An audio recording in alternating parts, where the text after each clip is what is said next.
Hey, Daniel, thanks for that like over there. Over on Facebook, thank you. We're going to get started here in just a moment. I just got to send out some notifications really quick to the person that we're actually building this for, just to make sure they know that we're building it. I sent out a reminder yesterday, so I just wanted to give them a heads up that we're going live now, if they aren't already following the channel.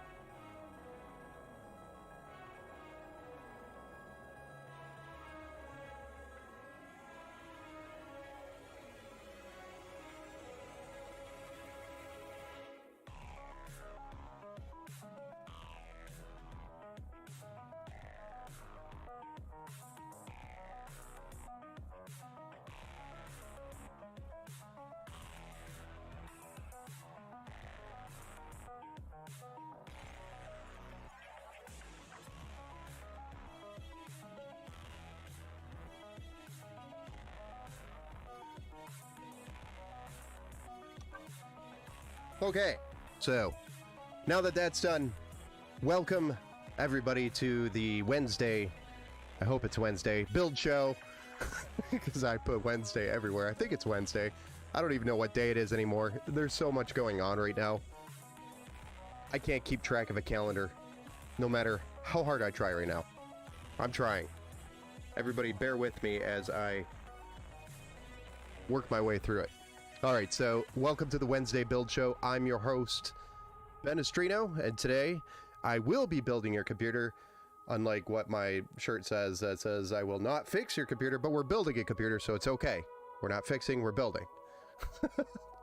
All right, so, and that's just for sarcasm, I'm sorry.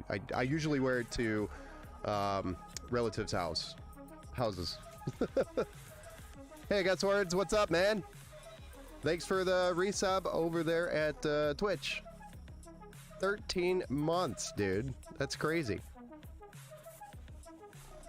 That's a long time. It's a long time. 13 total subs. Wow. All right. Well, thank you, sir, for your continued loyalty. We'll have to make sure we treat you right. So, going forward, I am going to try to build all the orders that we have live. But right now, it's such a huge bottleneck to build all of them live. There may be a few builds that I cannot do live. So I'm going to do everything I can to do all of them live, but there are so many orders over the last week here, all coming in at the same time, that it's either we're going to build them live and you want them live, and I'll ask ahead of time.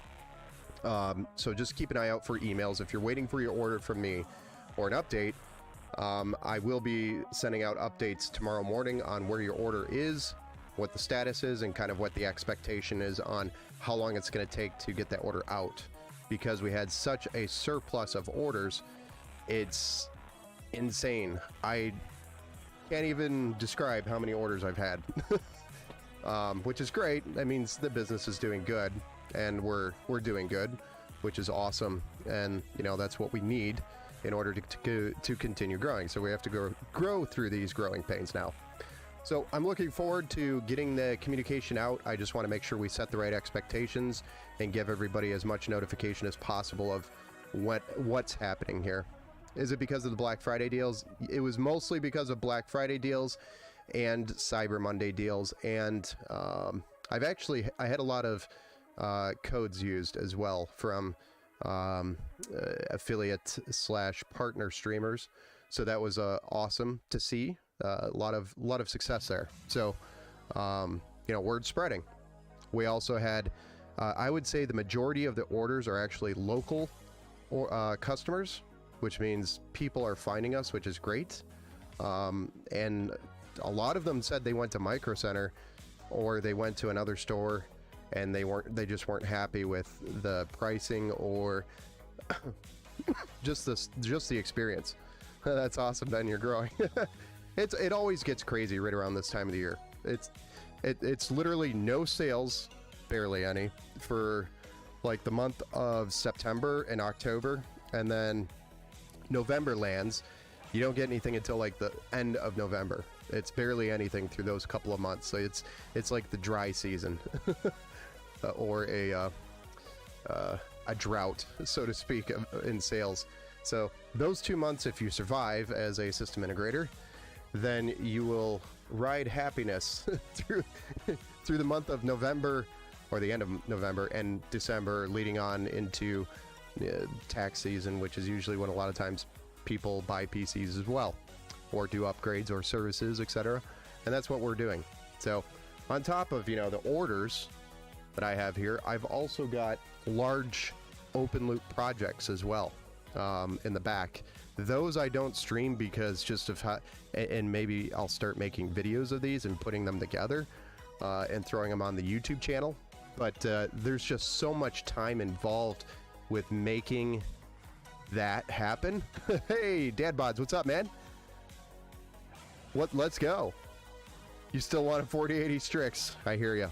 But these open loops just take so much time. I can't stream them. I would be streaming for like 5 days straight, 24 hours a day to make that happen.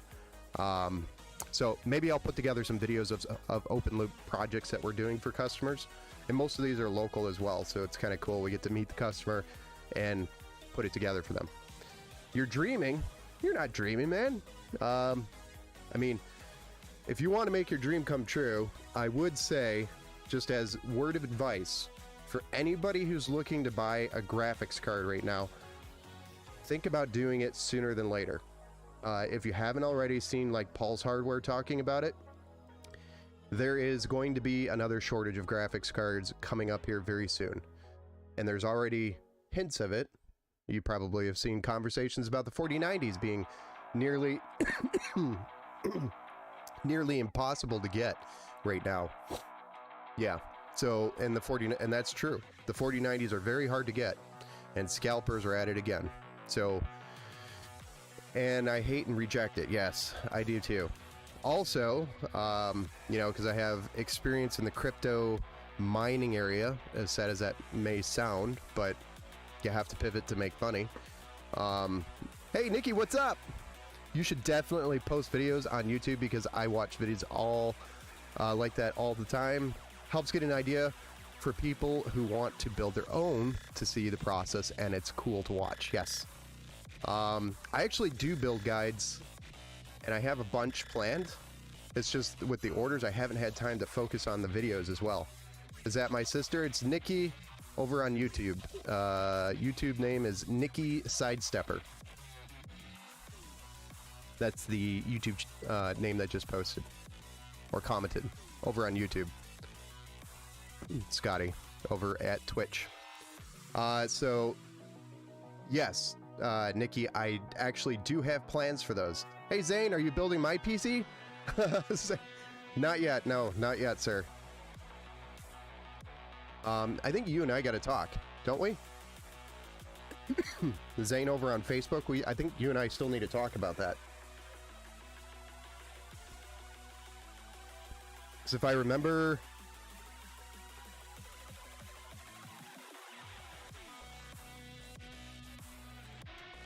yeah, we're still waiting, I think, payment on that order, Zane. I think that's where we're at. But anyway, the, let's see. Build guides. Nikki, back to that question, or statement. Yes, I totally agree. I love helping people. I build, you know, pro tech tips videos, or I put pro tech tip videos on my YouTube channel already. Not very many. And I have so many that I've recorded. I just haven't had edited, and I haven't had the time to edit and upload. So ultimately, the bottleneck is me getting those videos out. And I probably should just hire an editor. It's honestly what I should be doing. So I don't have the time to do it. I haven't anyway. But anyway, we are going to be building an awesome PC today. That's what this stream is about. Specifically, it's an order for Elisa. I'm pretty sure it's going to actually be a Christmas gift. So I don't know. I know Lisa paid for it, but or made the order. I just don't know who it's actually going to be for.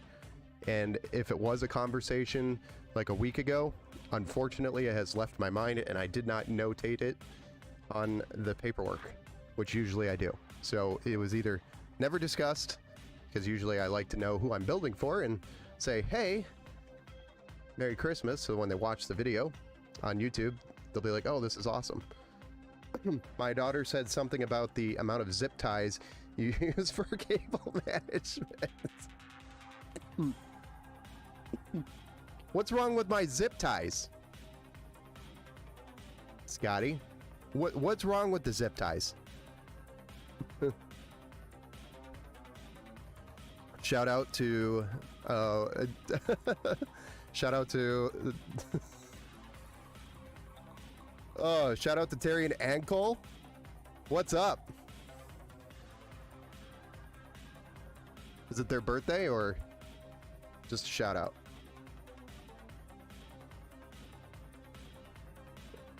I'm trying to like ninja yawn as I'm reading things. I'm sorry. I've had quite a few late nights leading up to this week, and now you are going to see some craziness. A lot of streams out of me. All right, so let's go ahead and get started. We're gonna switch to the top down view and talk about Lisa's order / build that we're gonna be doing here today. Sure, why not? Double click it and make it go wum wum. Is that woo? I don't know, it's not very clear. Seems kind of washed out. Oh well. Moving forward. So, this is actually our Quantum Prime PC that we had on the website for Black Friday. I think we had, yeah, we had this one for $1,129.99, and the specs are going to blow you away for that price. and it was a win-win for everybody. I love getting the most bang for anybody's buck. She was there when I had to undo all of them on Rise. Oh, gotcha. I don't use too many zip ties. Come on. Zip ties in a PC is healthy. It means it was a healthy build. Oh, gotcha. I'm sorry. Cole's your son.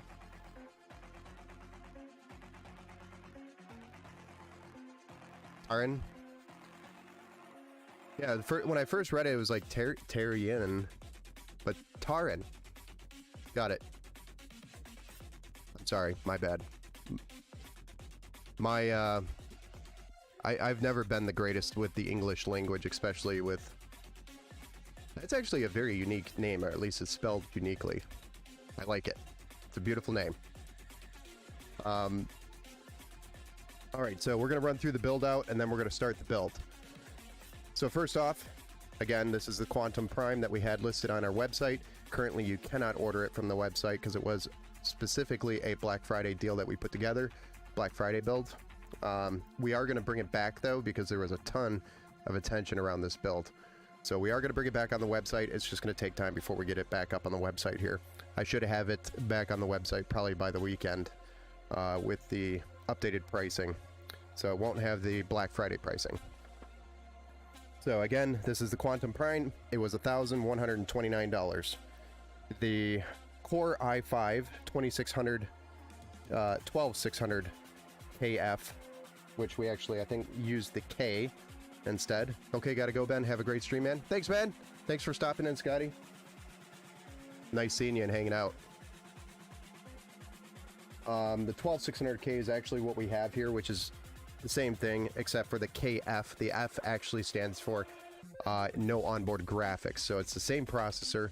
The K stands for the overclock, or it's unlocked. So it's an unlocked processor. The K is actually the better of the two, which is what we have here, because we couldn't get the KF anymore. It went completely out of stock. So we went with the K. Then we've got a Thermalbright bracket, the LGA 1700 contact frame that we always use for LGA 1700. We're going to be cooling the CPU with a Thermalbright Frozen Note, which is a 240 millimeter AIO. We have an Asus, or not an Asus, an MSI B760 Pro motherboard, which is this one over here. There was a huge issue with B760s right around this time while ordering. They all went pretty much out of stock almost instantly. So I grabbed what I could, and it's the same motherboard, just a different brand. Pretty much the same board. Let's go. And then the RAM, we've got 32 gigs of DDR4, 3200 megahertz, which is on paper it says 28 gigs, but and that's a typo. It's actually 216s. And it's a T-Force Delta addressable RGB kit by Team Group, which is a great, so it's got RGB on it. Originally, we were going to use the T-Force Falcon, but we got this for the same price. So we have RGB RAM instead of the non-RGB RAM, which is originally what was on the order. And then we've got a 2 terabyte M.2 Gen 4. So these specs are going to blow your mind for the $1,100. Just keep that in mind. So we got 32 gigs of RAM, 2 terabyte M.2 Gen 4 SSD, an i5 12600K, an RTX 4060, and this is the 3-fan version, on a B760M. It is an M, but we're putting it in a micro ATX case with a 240 millimeter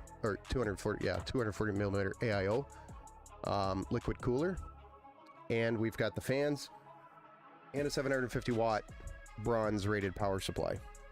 Semi-modular, but it's more than enough power for the entire system.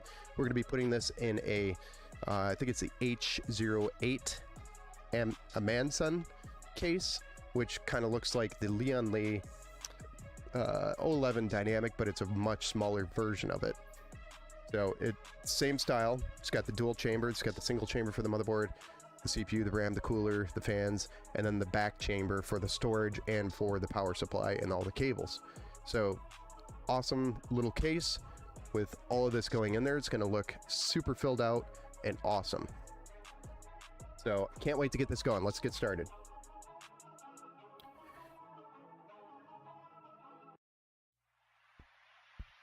And always as a reminder, if anybody has any questions, always feel free to ask. I'm happy to answer any question you have. So we're going to get started with just a few of these components here. We don't need all of this all at once.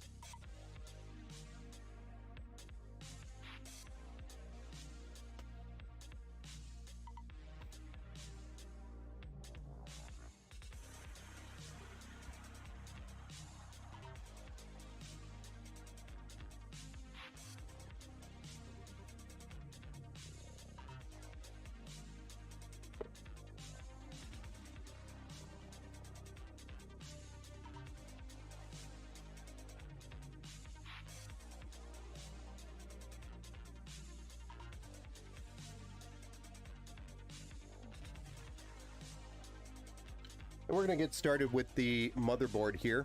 We're going to be putting the CPU into the socket, and then we'll also add the contact frame onto the CPU, and then install the RAM and the SSD as well. We'll get started with the... Sorry, I bumped the microphone 1,000 times with my hat, by the way. We'll start with the CPU and get that in the socket. That way it's protecting the pins while we're adding the contact frame around the CPU.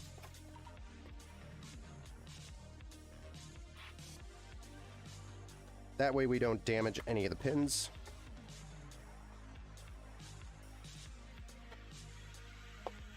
We know for sure we're protecting them simply by putting the CPU in there.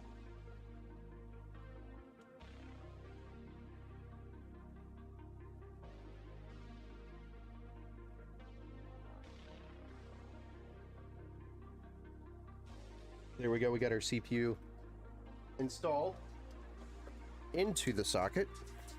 Now we're going to open up our LGA 1700 contact frame from Thermalright, which is about $8.99 on Amazon, by the way. That's where you can get it. They're super cheap. And it's going to allow better contact from the cooler to the CPU,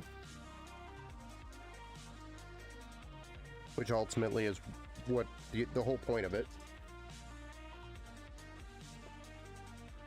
So we're going to remove the stock brackets here, and then we're going to add our own contact frame, the LGA 1700 contact frame by Thermalright.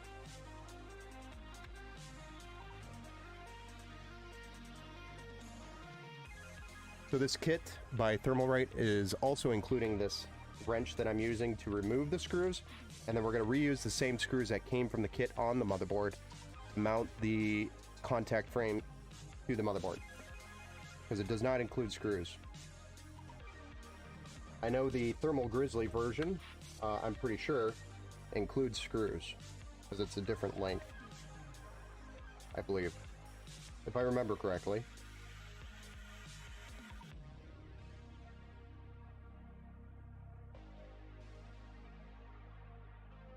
And if you want to learn more about why I'm doing this and kind of the science behind it, and also a little bit more detail on installation, I'd recommend checking out Gamer Nexus and their video. They have a really good video out there on it. They really go into the installation process, and they also go into a lot of detail on why this makes sense to do it for $8.99. But ultimately, all this is doing is grabbing a hold of the CPU and kind of holding it and keeping it from buckling in any possible way while there's tension on the CPU. Because it's a larger CPU, it has more flexibility to bend under pressure, and this will help it stay flat, more leveled, and provide a better connection to the block on the cooler, which in turn helps cool the CPU better. But the better the contact, the better the cooling performance. That's done. Now we're going to just add the RAM here.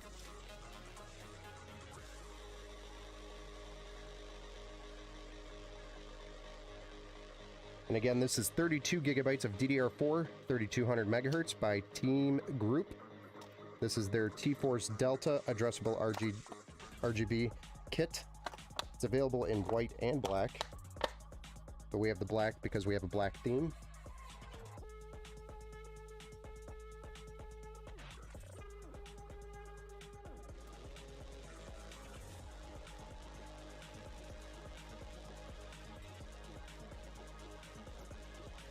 There we go. And they just slide in and click when they're secure.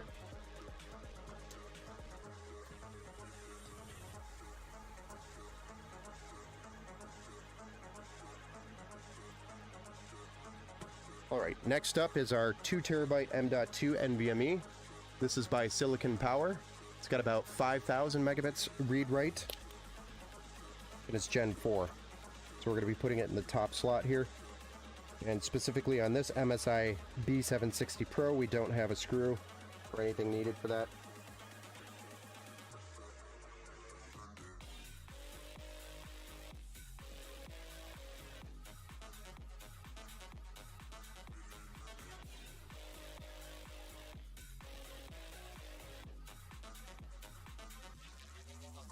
It just has this little turn tab that secures it into position. And there you go.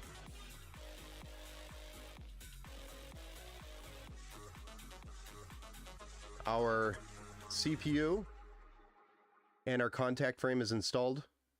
Our RAM is installed and our SSD is installed. And that's all there is to that. Next up, we're going to get the hardware for the cooler. So we get that on the motherboard before we put it in the case. It's just easier to do it that way most of the time.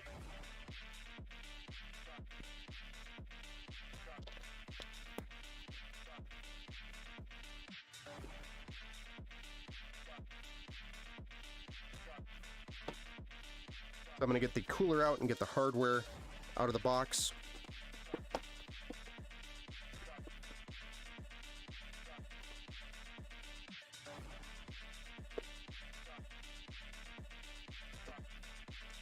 That's our hardware kit that we need.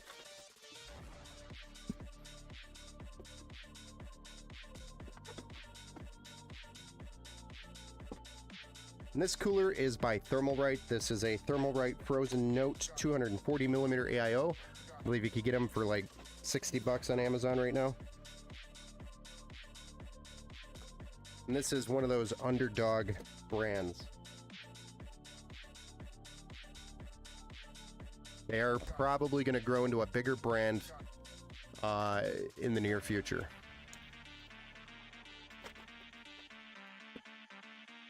They came out strong.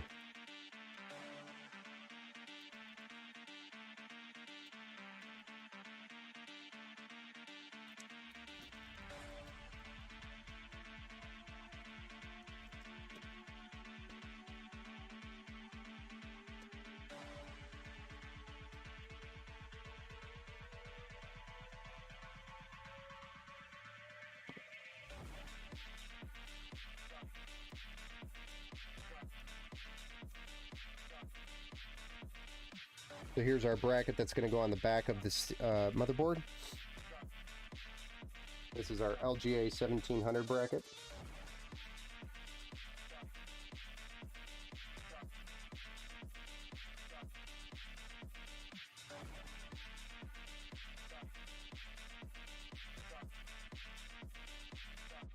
And then we have these little spacers that go in here.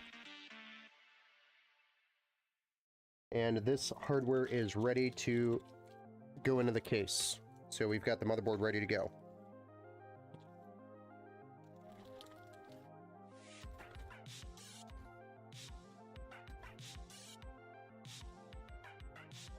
So I'm going to move this aside, then we're going to zoom out.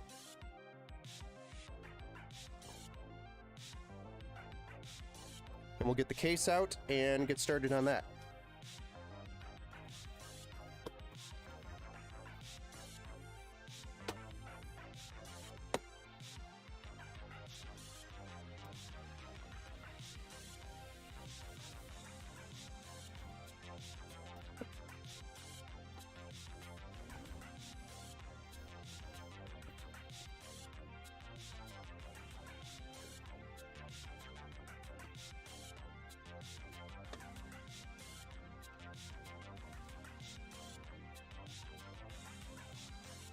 Ouch. I got zapped. There's always some static electricity when you pull a case out of a box.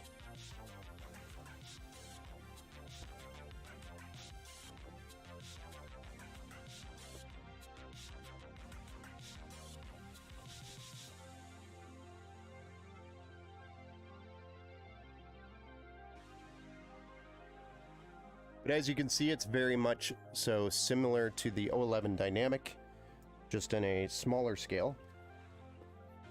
It is a micro ATX case. It supports a 240 millimeter on the side, 240 millimeter on the top, and you can actually put a 240 millimeter on the bottom. So if you wanted to do an open loop in here, it's very much so possible, but it would be extremely tight. Extremely tight. You'd have to go ITX, I think, for the motherboard to make that work.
Hey, Stink Potato, thanks for the follow, sir. Much appreciated. So, with this being a wider, or not your smaller, compact micro ATX motherboard, they do give you this little tray to extend, and we'll add that, but I think before... Well, we should be able to slide the fans in, we'll be fine doing that. But you just need to slide these into the slot here. That kind of extends the tray, if it fits.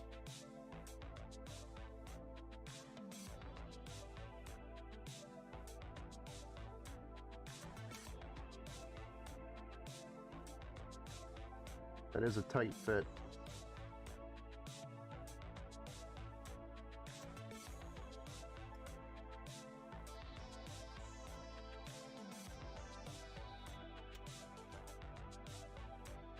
So now that we got it in there, we can screw those down.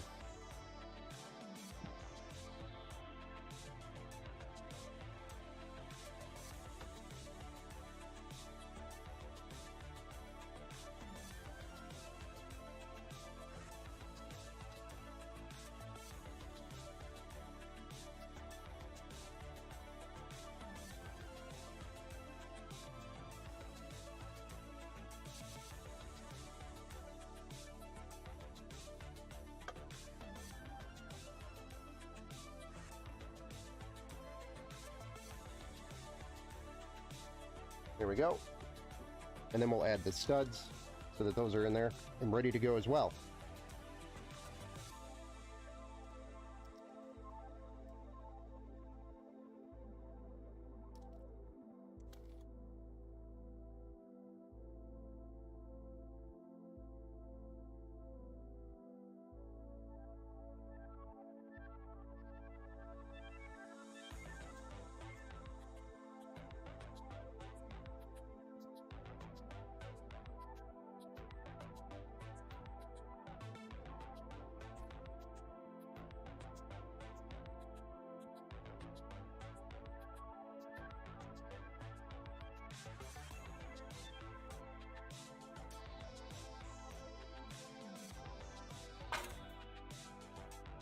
Nice. Nice. All right, so that's good to go. Now we can just get the back IO shield in there for the motherboard. And then we'll drop the motherboard in.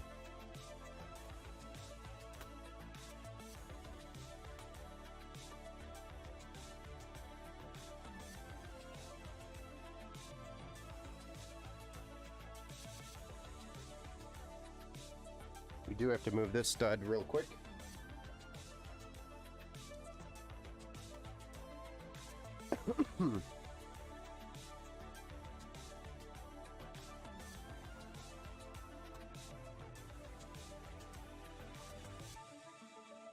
There we go. Now we're ready.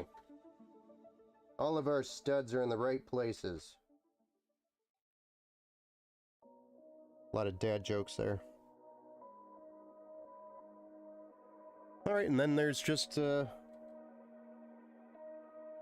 seven screws? Or 8 screws? 8 screws.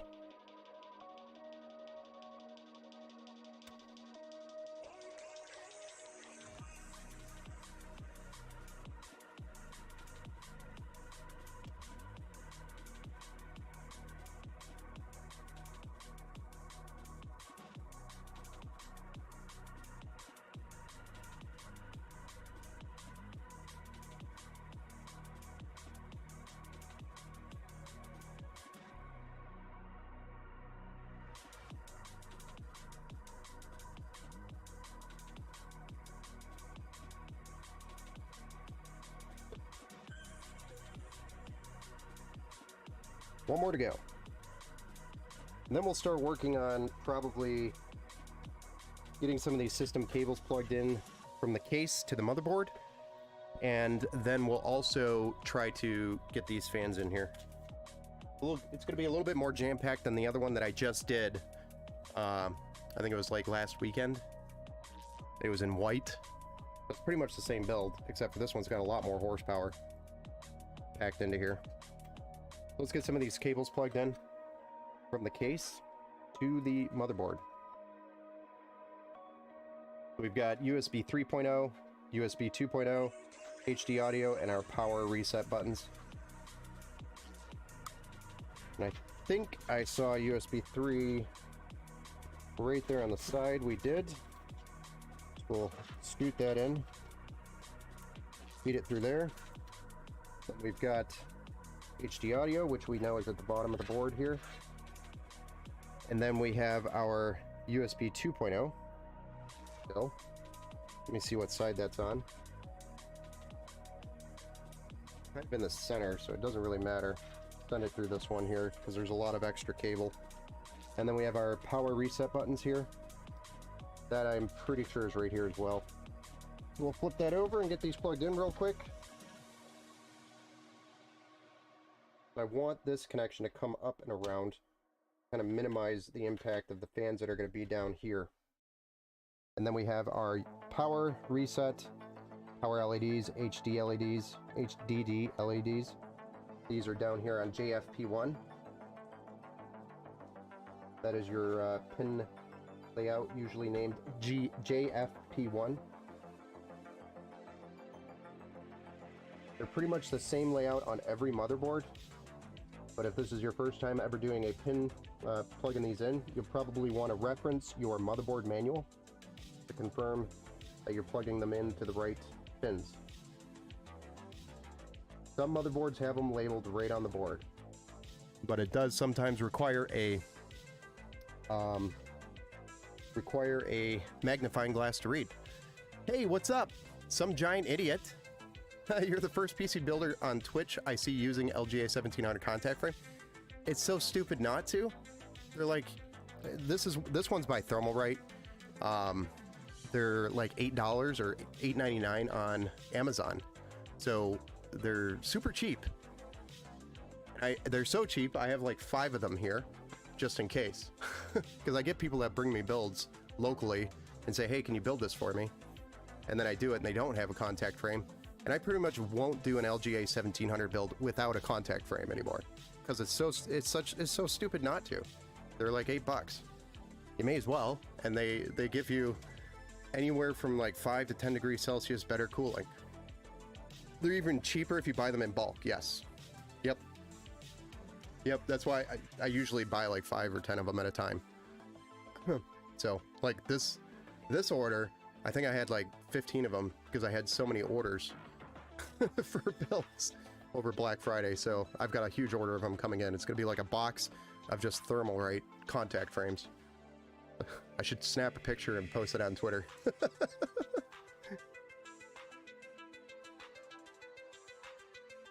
But it's like, it's a good reminder. For something so cheap, it is actually very impactful. It is a pain in the ass whenever you want to like replace the CPU or upgrade the CPU, but because you need that wrench. But I always provide the wrench with every build that goes out, so they have the tools to get in and do their own upgrades if you need to, because it's included with the frame as it is, which I think is awesome. But yeah, I don't see a reason not to do it, really. You really you can't justify shaving $8 off of it. It didn't help me lower the temps on your 12700K, but I like that it's flush. Yes, yep, so if it's not really helping with temps, that actually could be because there's a tension problem, or you have something going on with your thermal paste. But as long as you get a good paste on there, and you have your contact frame tensioned evenly across the entire CPU, then it's going to show improvement, at least some sort of improvement, even if it's small. It'll help. But the other benefit, just like you said, it's flush along the CPU. So if you put thermal paste on there, and if you put too much, it's going to bleed over onto the contact frame and not go down to the sides of the CPU, which makes cleaning the CPU off and removing it so much easier. I have it saved in my items duty recommendation. Awesome. Yes. You have to do it.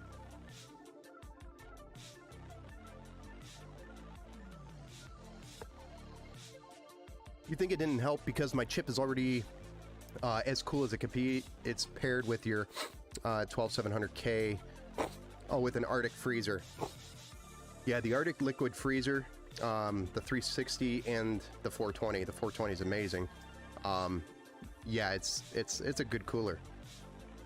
Even so, like the 14900K or the 13900K, I was just testing on the 420 liquid freezer too.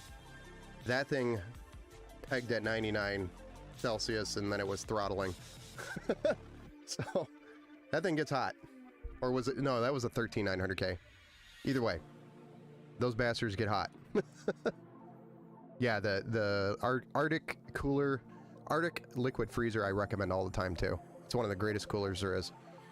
Thermalright is actually a really good cooler too if you're on the budget side of things. So if you want a budget cooler, I would highly recommend taking a look at Thermalrights, especially their frozen notes, because they have the inline pump, and that thing moves liquid like you wouldn't believe. I haven't seen one die yet, so far so good. But the performance is there. I just don't know the lifespan.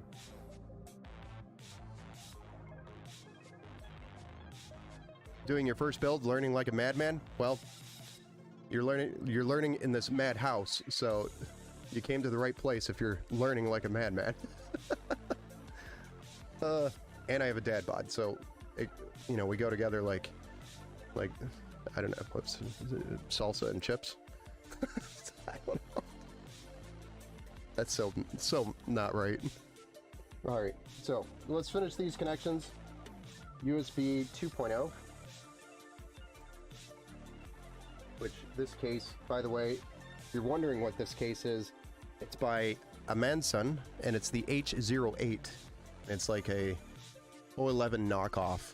The metal is a little bit thin, I will admit, but for the price, I think we got this for $60. You just can't beat it. Lake Orion, Sagebrush. Yeah, Lake Orion and Sagebrush. There you go. That one too. Sagebrush is good, isn't it?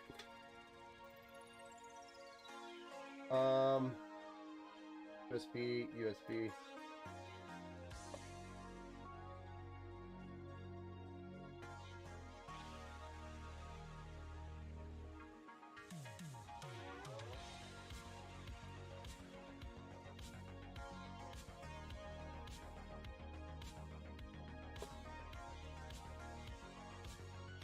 Yeah, I told you. Sagebrush is good. You prefer... Oh, come on. Casa in Oxford? Nah.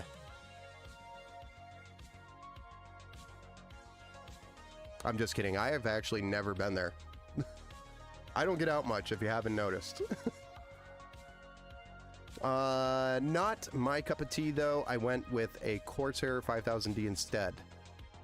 Specs. That might actually be old, some giant idiot. If that gave you a response, it probably is old. Leon Lee's 011 day. Oh, you know what? Actually, those commands aren't going to work right now. Some giant idiot. Because we are streaming to multiple platforms right now. So anything I had set up on my Streamlabs is not currently working because I'm streaming to Restream.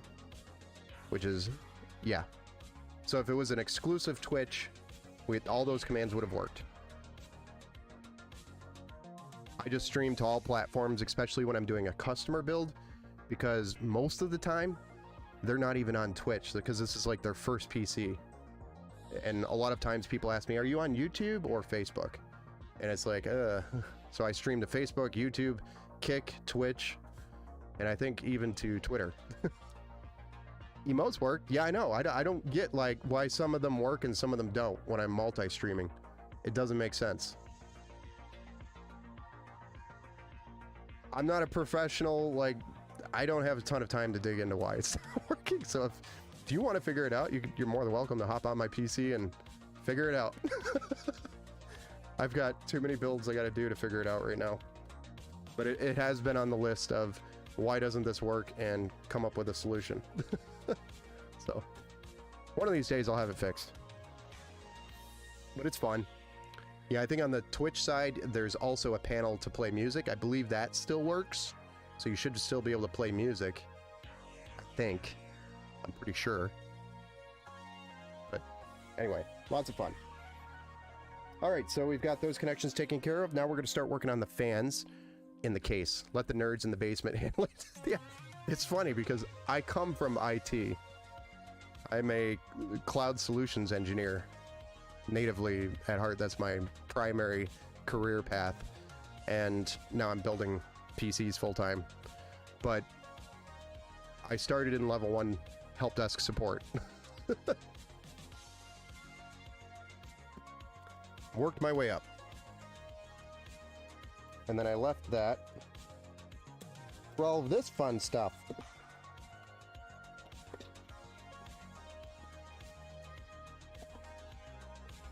Honestly, my passion is here, not there.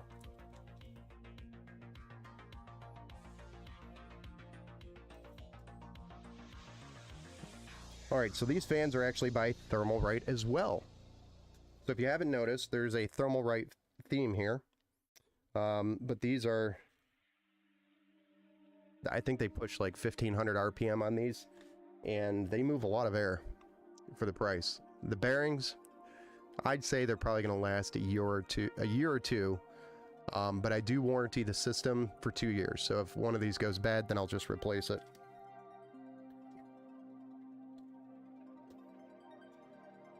But I'd say they're probably good for 2 years. They have an hour limit on them listed on their website, which kind of shows how many hours they're worth running.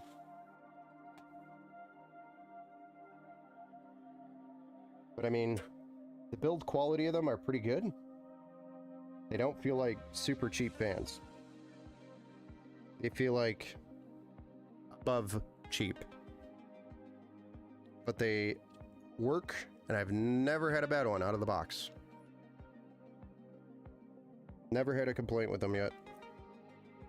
Other than their cable length. They have way too much cable, which sometimes is a good thing. But in a small build like this, it's not a good thing. So you end up with like 6 pounds of extra cables on the back of the PC that you have to cable manage.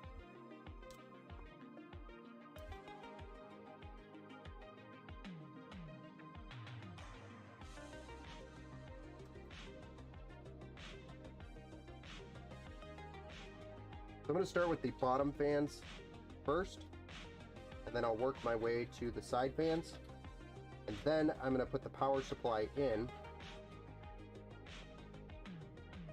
So That way we can get the EPS cables plugged in the top corner without before we put the cooler in.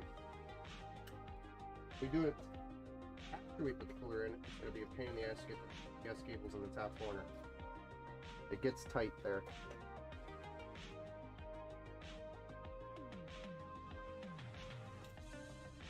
Let the nerds in the base. It's funny. It's funny you say that.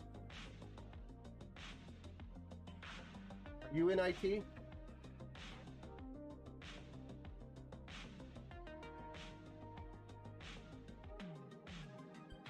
Some giant idiot. Are you in IT?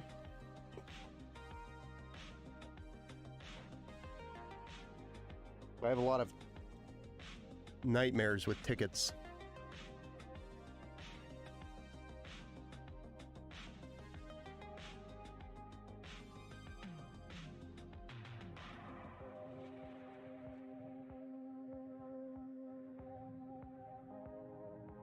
All right, we got lots of twist ties.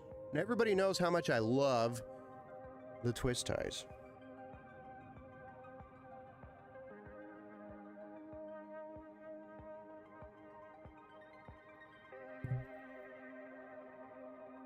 At least if you've been on the channel, following me for a while, probably heard me at least once complain about twist ties.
I like have to always triple check that I'm putting the fans in the right position.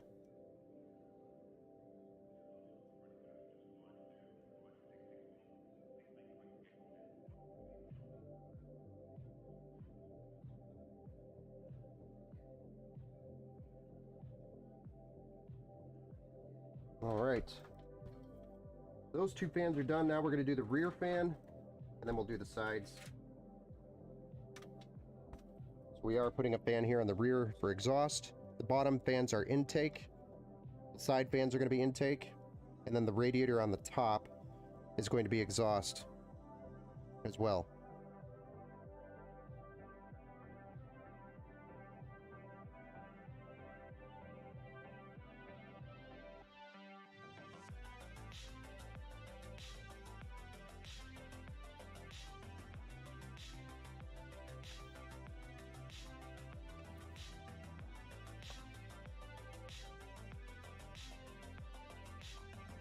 Making pretty good timing on this one, I think. Most of the time is going to be dealing with these fans. I think that's going to be like the majority of the time spent on this build. I'm already halfway through the set of fans.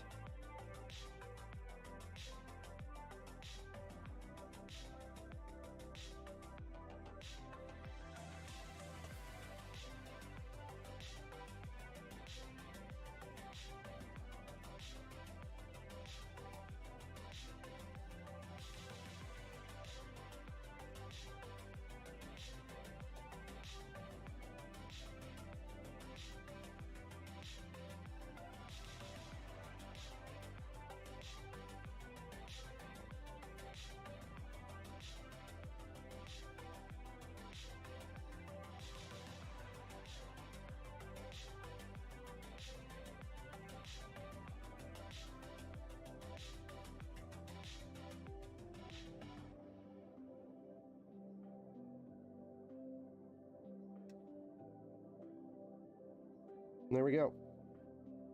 Get the first three in. Now all we got to do is get these side fans in.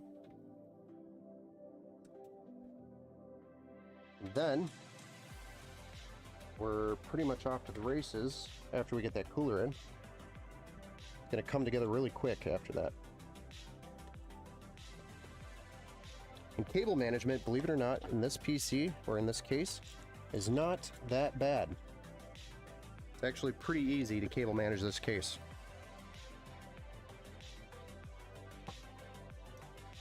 It doesn't take long. Like I said, the majority of my time on this build is probably undoing twist ties and mounting these fans. Actually, one of these are not going to be used.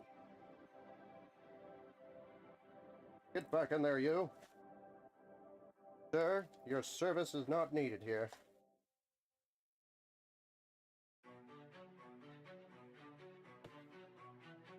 Alright, I'm just going to undo the twist ties for both of these right now. We get that completely out of the way.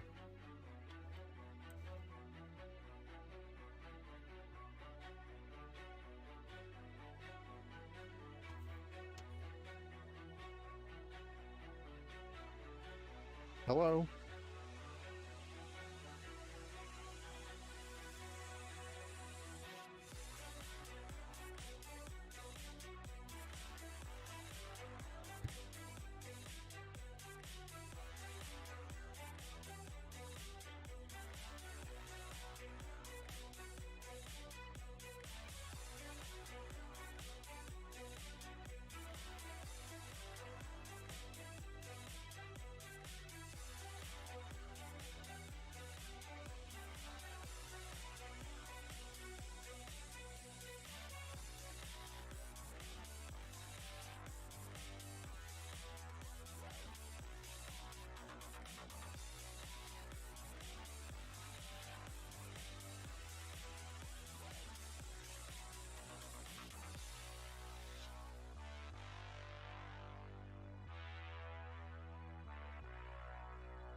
Sorry guys, I had a customer calling asking for an update on an open loop, so I just had to give them an update as to where we're at.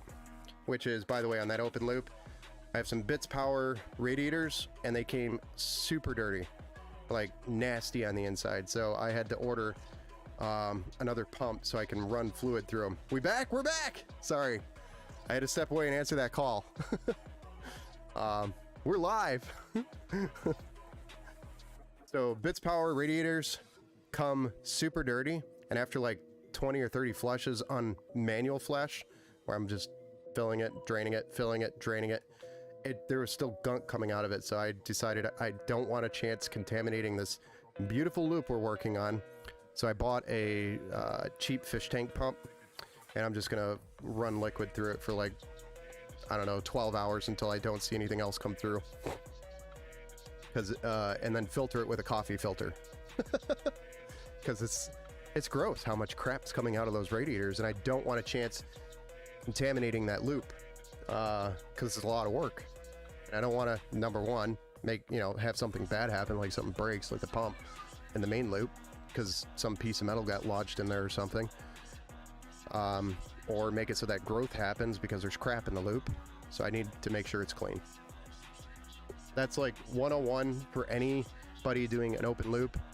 Two things, very important things. One, always use the same metal across all of your components. Do not mix and match your metals unless they're in the same family. And then two, always flush your parts before you build your loop. Always flush them. Even though they're coming from a factory and they're sealed and they look clean, they may not be clean. So always do those two things and you will have a successful loop. Cool. All right, moving on. Sorry about that. That's one of the big boy projects in the back. Ones that I don't do live because they take weeks.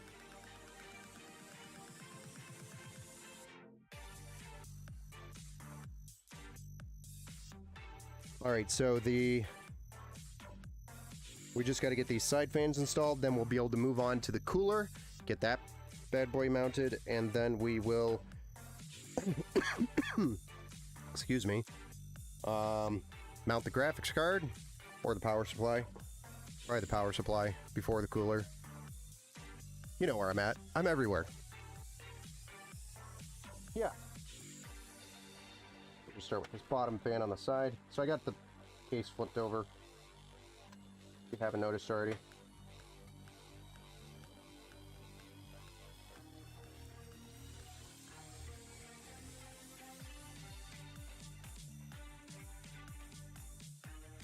Let's go.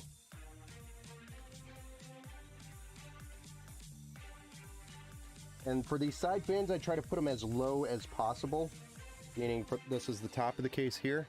I try to get them as low as I can, so that way it leaves space at the top, because that's going to be actually filled in mostly by the AIO.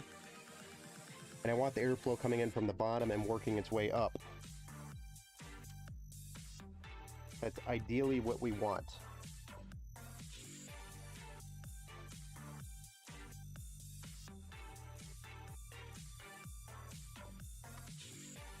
And I know we have fans on the bottom, but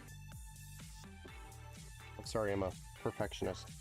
It also, because these are RGB and they're going to light up and they're going to look cool, we don't want them covered up by the AIO, so we put them towards the bottom and fill that gap on the bottom.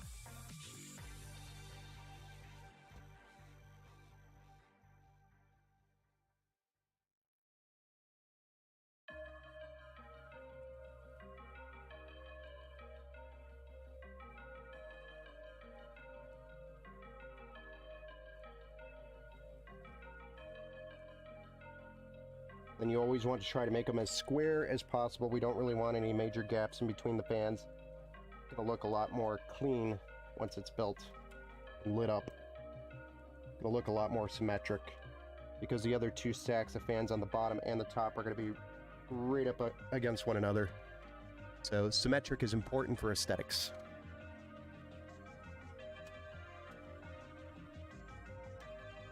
Alright, do we have a fan header at the bottom?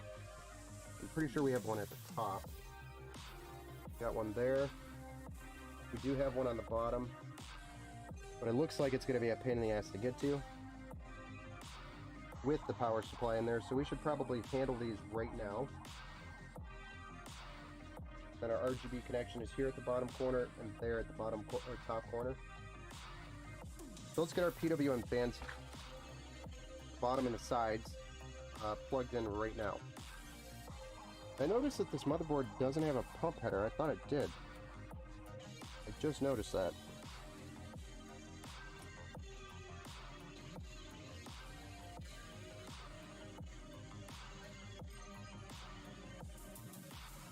And these are just daisy chains.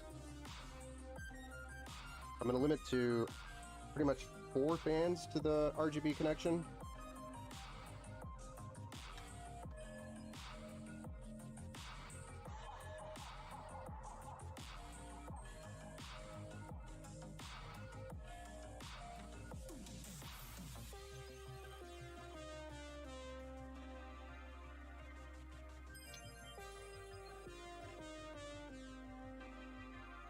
See, this is why I'm going to do this first, because the power supply is going to cover this hole once I put the power supply in.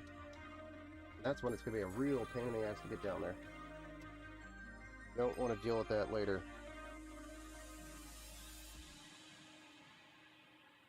Real pain in the ass. Sorry. I'm not the cleanest with my words. I try.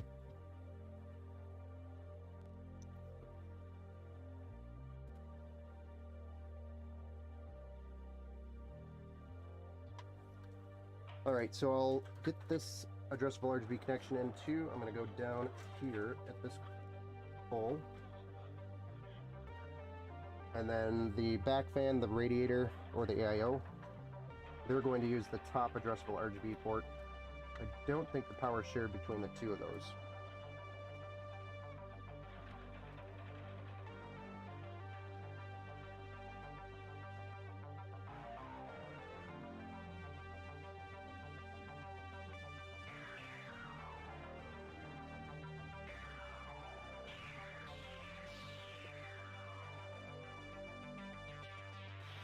Ah! Fight me, bro. PWM connection brought back. Alright. The fans are plugged in, now we just gotta get the RGB lights for these fans plugged in. This is kind of why we want to tackle this before we put the graphics card in and before we put the power supply in, etc. Because this could very quickly turn into a nightmare. Hey, Steven Anderson, hello. I just built a new computer with an i9-12900KS, 32 gigs of RAM, CL30 DDR5, but I'm waiting till after Christmas to upgrade the GPU. Right now I'm using an RX 6600 XT. Well, that's a great build. It looks like you put all your money towards the CPU and the RAM. CL30 is a good kit to use with that CPU. The CL30 RAM DDR5 is really good to use with that CPU. Did you go with just the 2 sticks, right, for 32 gigs? And I'm talking to Steven over on YouTube, because we are streaming to multiple platforms right now.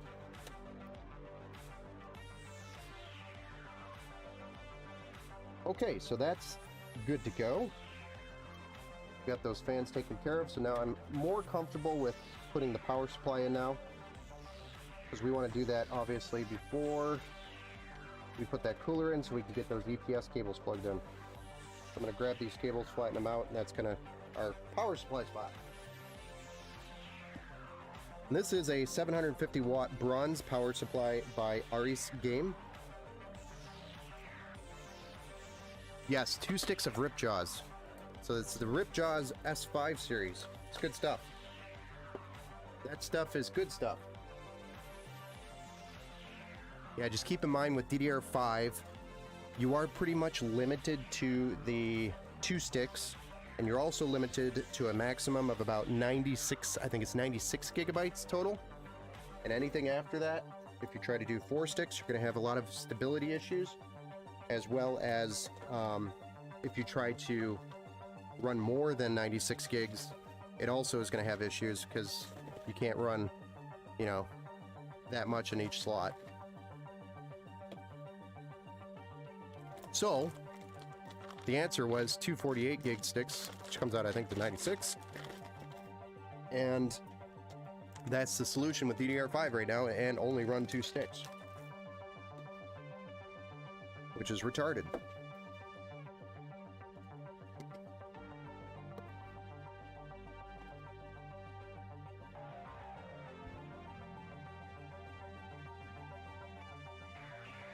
So this power supply has been a faithful power supply that I've used for a while on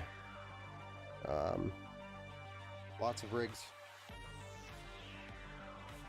I have some of these power supplies in service for like 3 or 4 years now with no problems.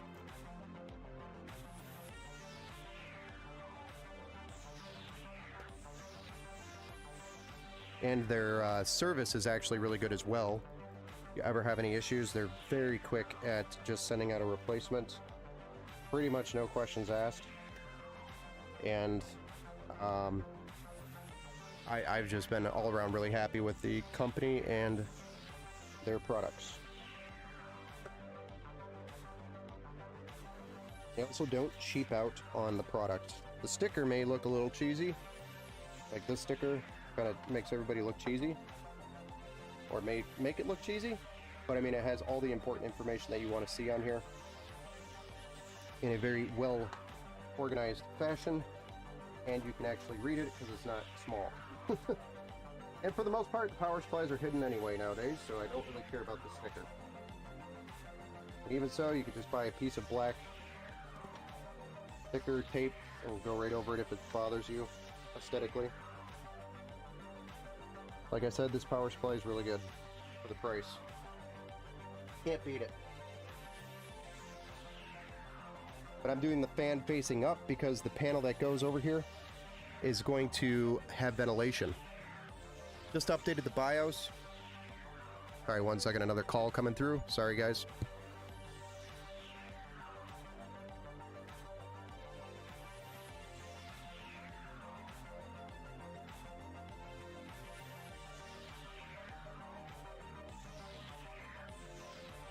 Okay.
Sorry about that, guys.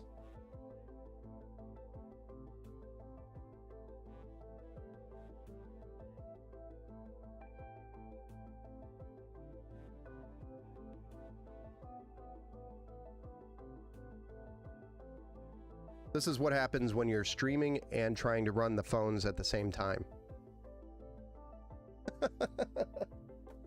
Sorry about the wait there. So, Steven, you just said you just updated the BIOS. It was more than a year old. It's an Asus Z690P Prime Wi-Fi board. Yeah, because the Z690's been out for a long time now. Been, I think, over a year now. Originally when the 12th gen 600 series came out. Yeah, the case is Game Diaz. Probably botch that because every time I try to pronounce it, I do. It's about a $60 case, but I got it on, got an $11 off coupon, so it was $49. Airflow seems really good. Yes, a lot of the game, actually the Game Diaz is carried a lot by Micro Center as well, because it's a brand. It's kind of like the Thermalright brand.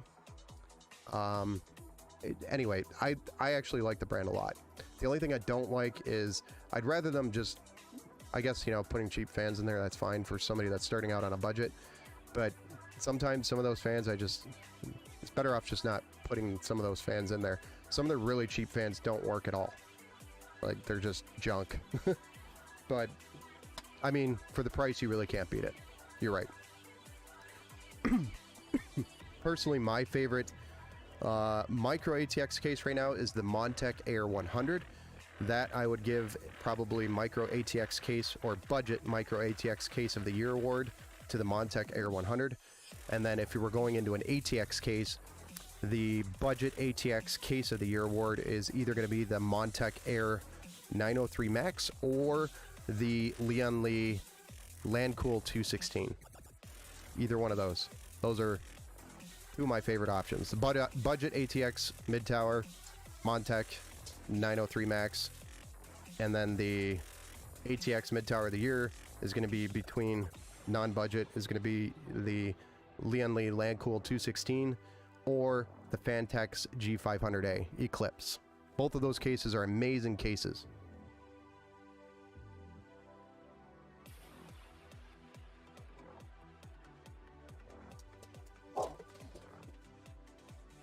All right, so that probably killed the stream, that phone call. Sorry about that.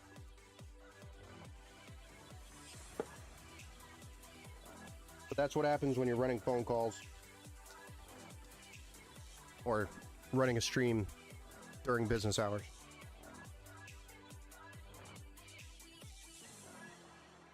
All right, let's get these EPS cables plugged in so we can move the hell on.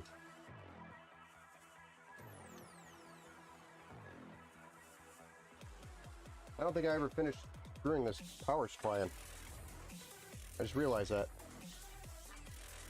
Oh, good God, the phone's ringing again. Could I answer it?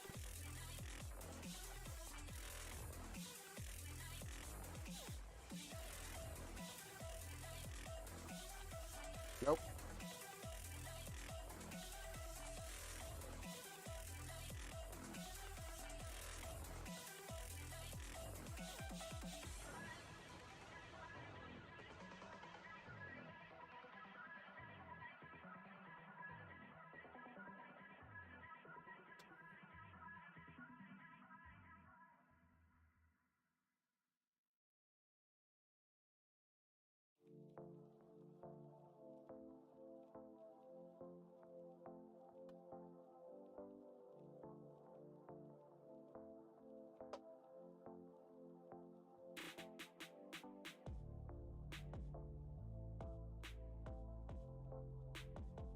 Come on, you wee little bugger.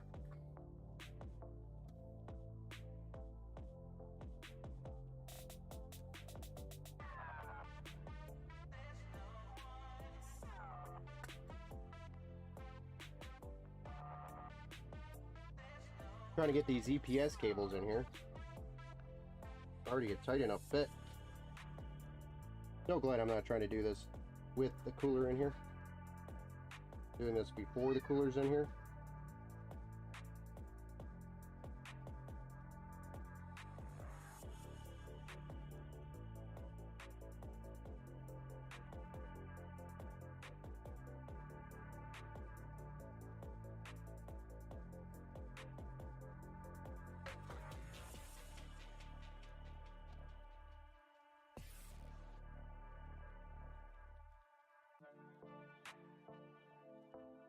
There's our EPS cables. They're in. Look at that. Now we can do our 24 pin. May as well, since we're sitting here staring at it.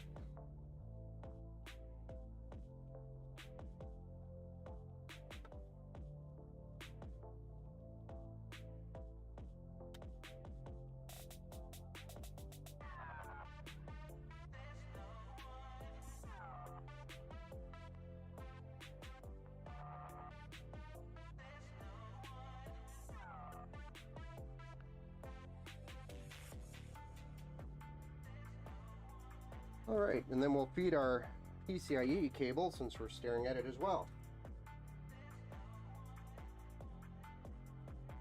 I know this is going to be a tight pain in the ass fit.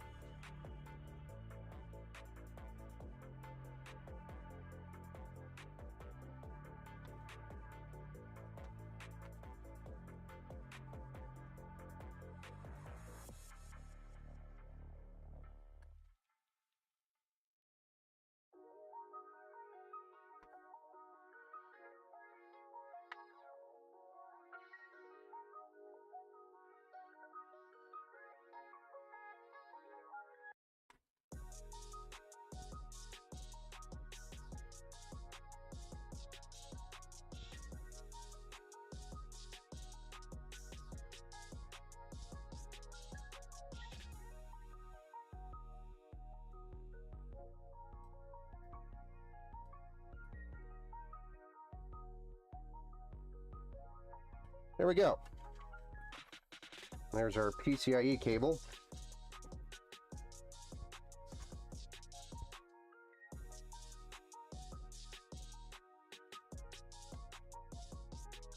Fed through.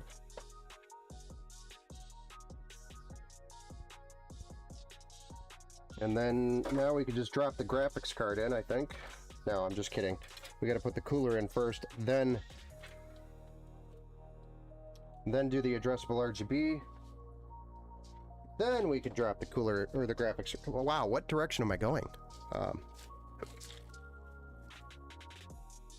also bought an EVGA 700 watt gold power supply, and it only had 18 pin connector, but I was told it would work fine. Just 18 pin and no problem so far. 18 pins for what? Are you talking for the motherboard? The 24 pin? Oh gosh, that's blurry. I don't know why that got blurry. Are you talking about the 18 pin, like the 24 pin connection? One 8 pin. Oh, one 8 pin. Got it. I for some reason was reading 18. Yeah, no, you can run the motherboard if you have, for example, two 8-pin connections or an 8-pin plus a 4-pin. You only need the one 8-pin to actually run the PC. The secondary connection, I think, is more so for overclocking if you need that additional power. So it's really not needed. And somebody can correct me if I'm wrong there, but I'm pretty sure I've ran that before and I've never had a problem. So I'm pretty sure the additional connection is for the overclocking options.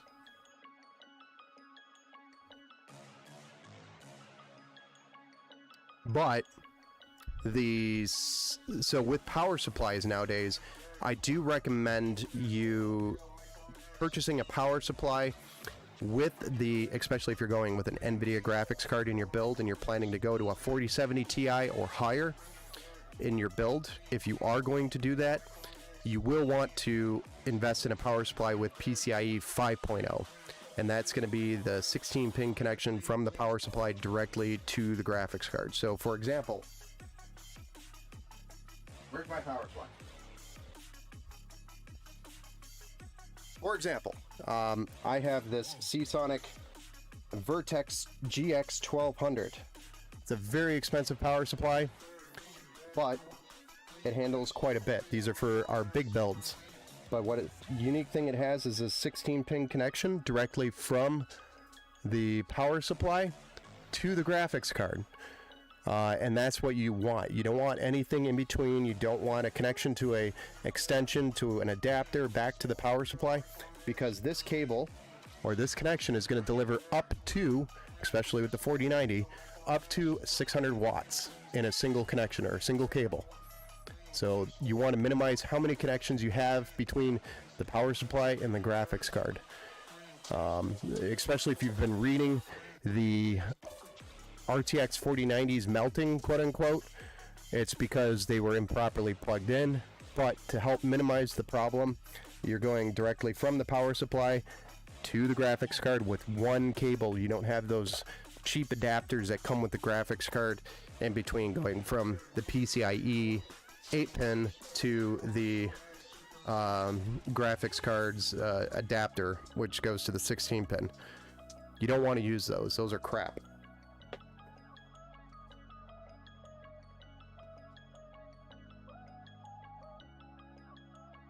So if you're building a PC and you plan to go to an NVIDIA GTX or NVIDIA RTX, geez, oh Pete's, RTX 4070 Ti or higher, then you're going to want to make sure you get a power supply with PCIe 5.0 ready, which will have that 16-pin connection on the power supply with the cable that's going to go directly from the power supply to the my motherboard does have PCIe 5. Okay, well that's pretty cool. Oh, PCIe 5.0 on the power supply is different than PCIe 5 on the motherboard. Sorry to confuse you. Two different things. And I don't know why the term stuck and power supply companies are using PCIe 5.0 on their power supplies as a term when motherboards are also utilizing or releasing PCIe 5.0 for their bus speeds. But they're two different things. Two different terms, but it's the same stupid term, unfortunately. The other term for it is the 12HWV something. That's the other terminology that they use around it. So just keep that in mind if you are, if anybody, not just you, Steven, but anybody that's watching, and they're building a PC and planning to go to an RTX 4070 Ti later, or planning to go straight to it, make sure you go to a PCIe 5.0 power supply. It's a good investment. All right, I'm getting this radiator prepped here to go in by undoing the twist ties on the fans. I'm actually going to have to rotate these fans because the cables are pointing the wrong way. So I'm going to have to unscrew these fans and screw them back in. Yay! We want everything facing the right way.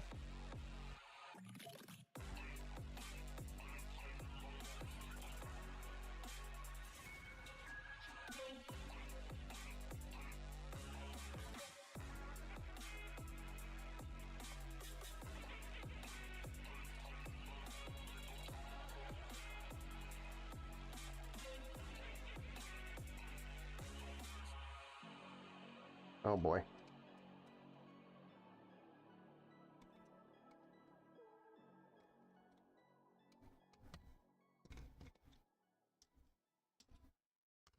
But, I mean, ultimately, we're almost there. We just gotta slap this in there, put the graphics card in, do a little bit of cable management on the back, and then we fire this bad boy up and see what it looks like when it's done. We're almost there. It's not gonna take much longer here. As long as I don't get any more phone calls, right? That's the variable that I don't know. The unknown variable.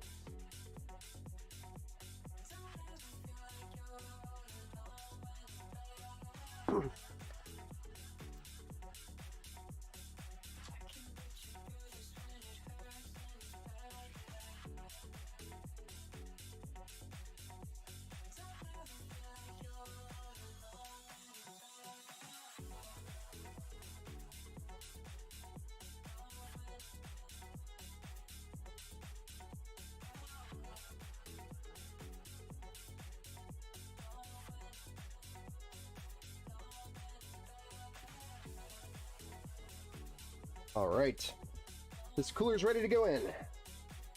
Let's do this thing.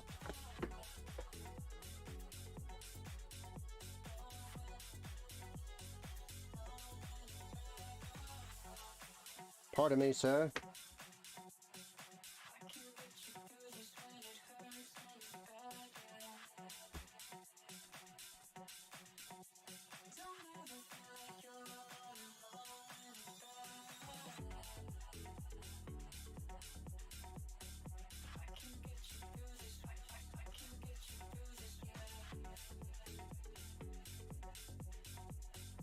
This is always one of those awkward situations where you're trying to make all these cables go in.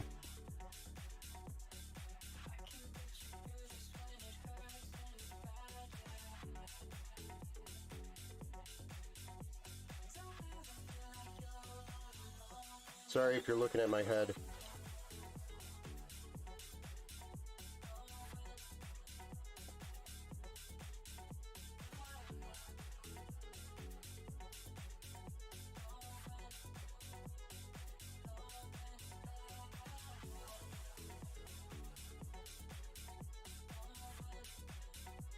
All right, get back over here.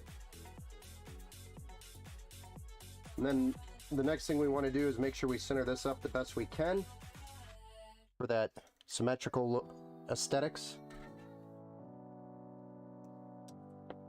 Bye.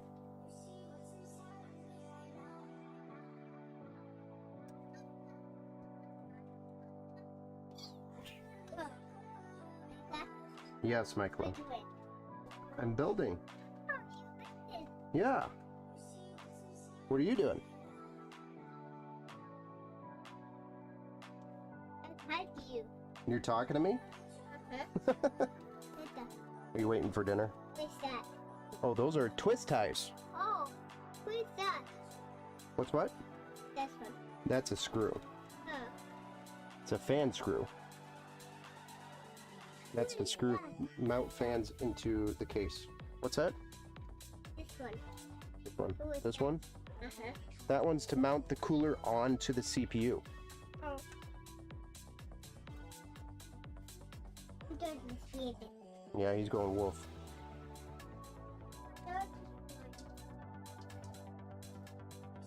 My case is the same. You're just built in. This one here. This one's by a company called Mansun. It's the H08. So it's not. It's probably made by the same manufacturer. And Game Diaz and Mansun is probably using the same manufacturer for the same product. And they're probably somehow connected or same companies. They're probably the same company somehow. You'll see a lot of that, especially in like Asian companies. A lot of Asian companies do that.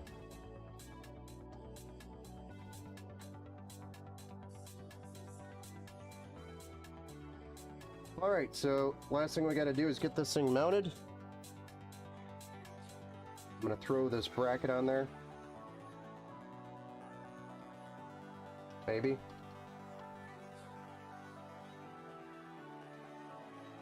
Gotta be the right way.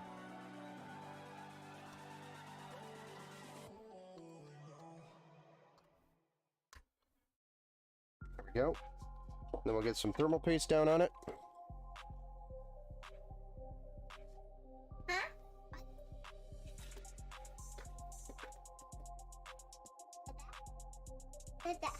Yes. Is that what we're doing? Building. What's that? It's trash. Oh.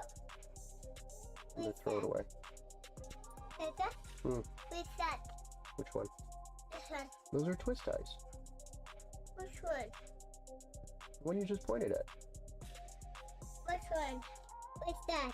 Okay. Is that? Twist ties.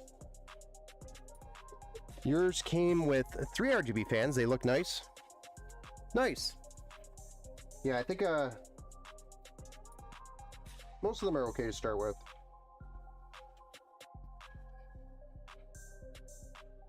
I'm gonna try to keep. So normally with this cooler, I try to rotate it.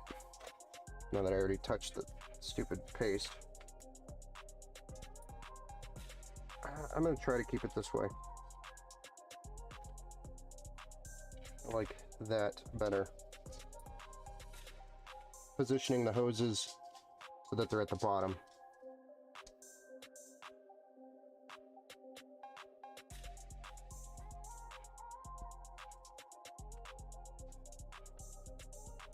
I'm just going to start these thumb screws, which are going to secure the block on the CPU.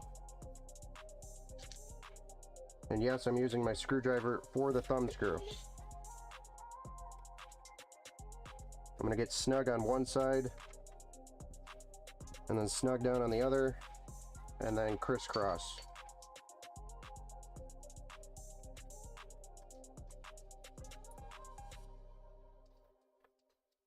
And then repeat.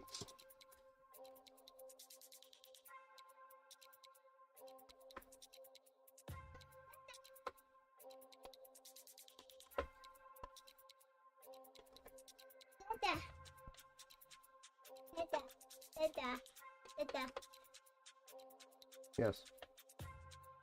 What's that? What's that? That's trash. What's trash? Right here. This. All right.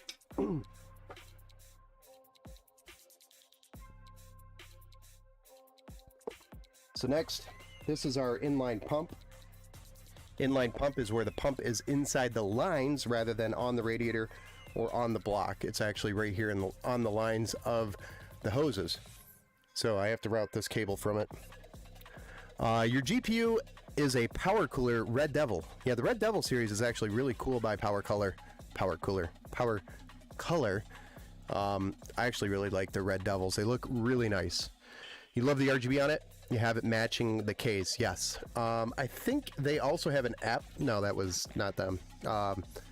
They have a cable that you can sync from that card to your RGB header, if you didn't already do that. It's very short though, so I would recommend getting like an extender, unless the connection is really close to your graphics card.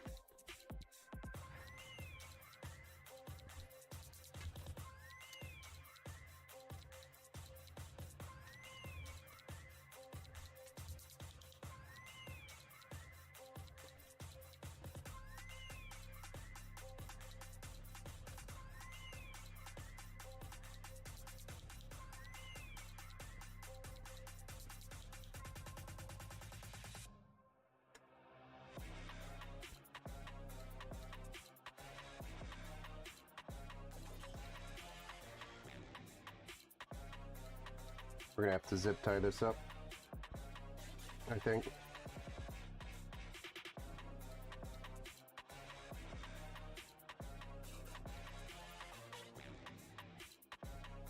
We'll see.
All right, there we go.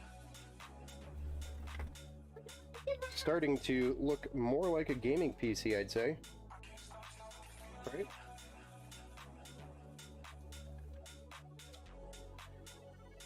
You game on an LG C2 OLED 120Hz 4 HDMI 2.1, and it has FreeSync and G-Sync. Oh, nice. I like the monitors that have both FreeSync and G-Sync.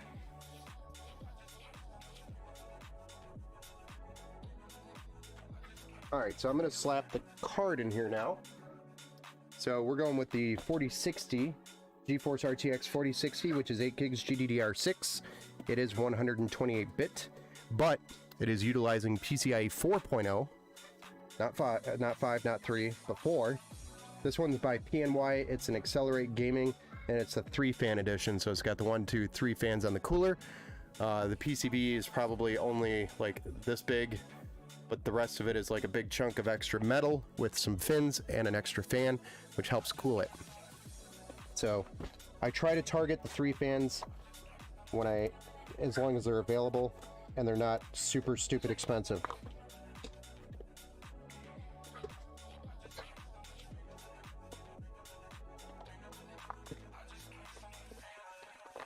It's a 65-inch TV. Oh, nice. That's actually pretty cool that they have AMD FreeSync and NVIDIA G-Sync both on a TV. That's pretty hard to find, I feel like, unless it's becoming more and more common. Maybe that's just becoming more and more common.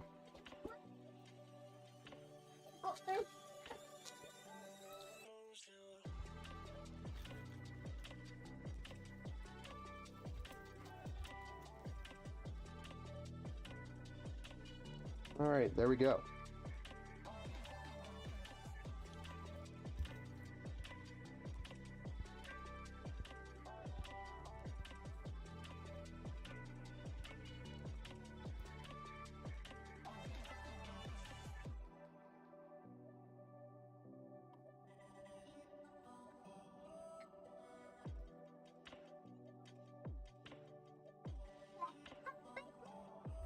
Big one. Okay.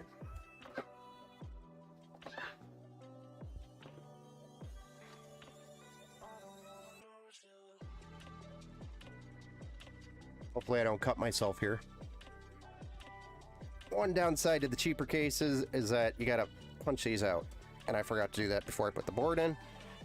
So now I gotta fight it.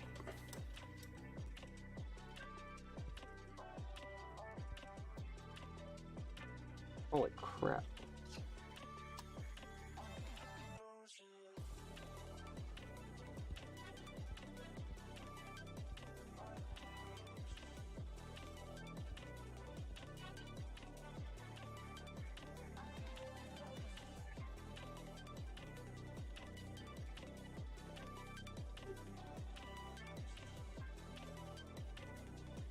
This one does not want to give up.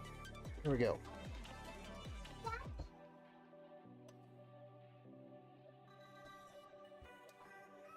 I'm gonna start playing Let It Go by Frozen. Yeah.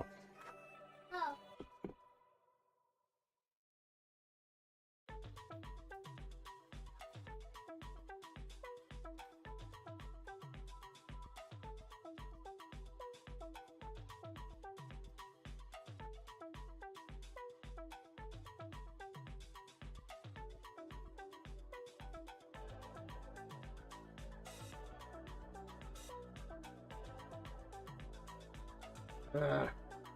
There's peels on the fan that I missed. I don't want to put the card in here with these on there, because if they fall off and get sucked into a fan, they can block airflow. So always make sure you peel those off.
Alright, zip tie time.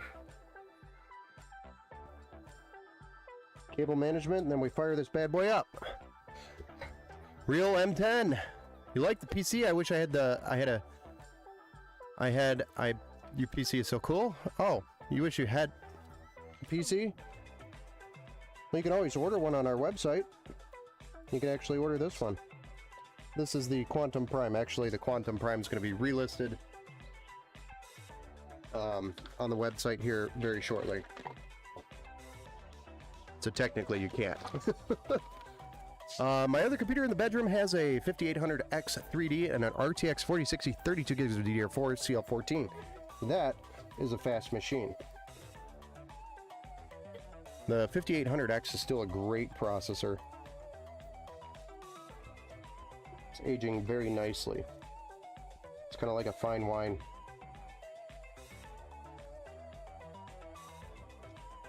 I'm just putting a zip tie here to keep this cable from dropping down and looking goofy. Spin this around, it'll be barely noticeable.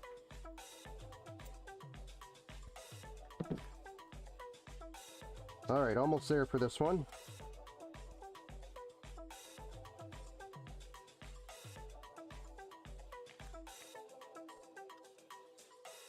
Why is this being such a...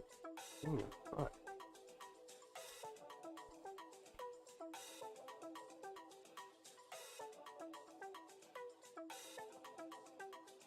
There we go. There's our GPU installed.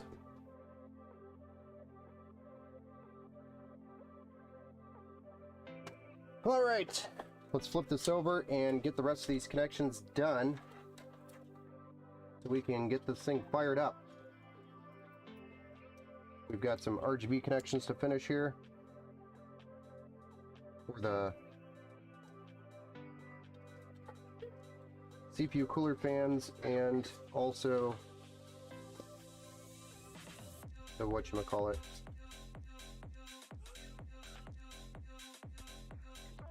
the rear case fan.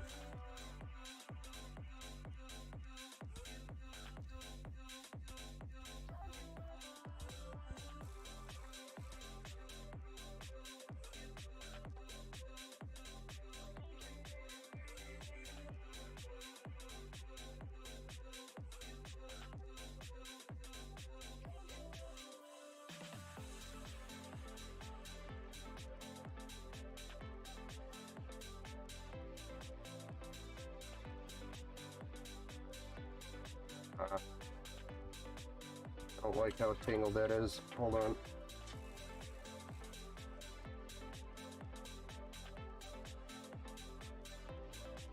Try to keep everything as clean as I can.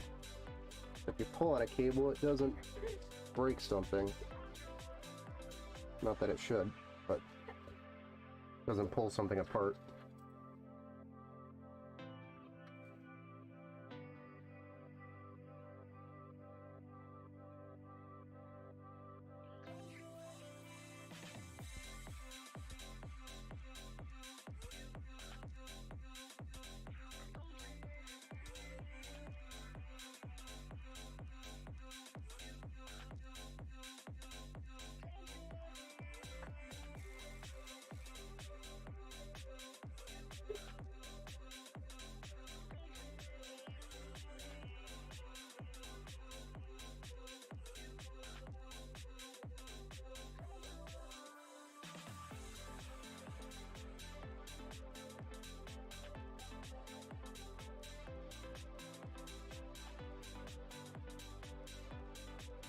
And last but not least, we have to plug in the CPU fans that are sent over to the CPU fan header.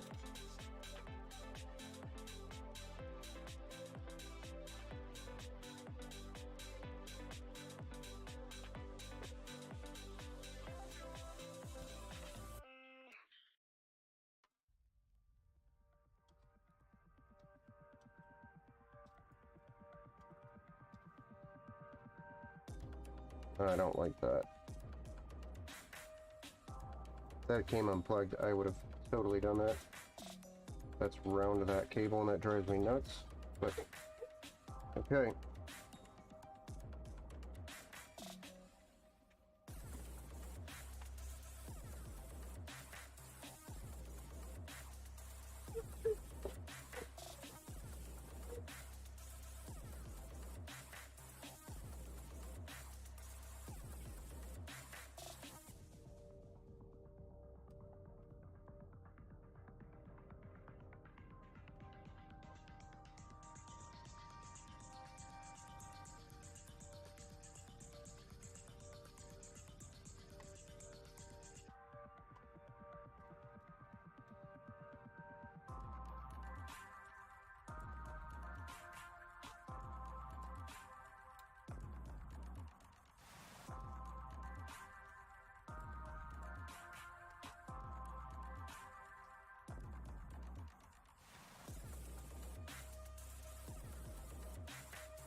When I got down with the latest build, I went to turn it off and nothing. Then I remembered I have to flip the switch on the power supply. You shouldn't have to flip the switch to turn it off. When is that happening?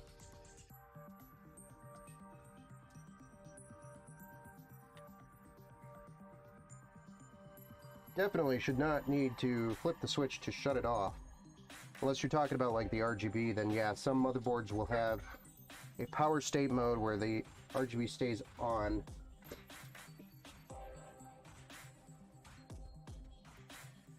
I think that's what you're talking about. Is the RGB. So yes, if you want to shut the RGB off, on. Oh, got it. You goofed, no worries. But yeah, I've done that actually several times, live on stream, where I'm pushing the power button, nothing is happening. Usually people just laugh at me though. Because it's funny. Yes. What are you doing? I'm building. Oh. What are me doing? I don't know, you running around? Uh-huh. Oh. You okay? Hey.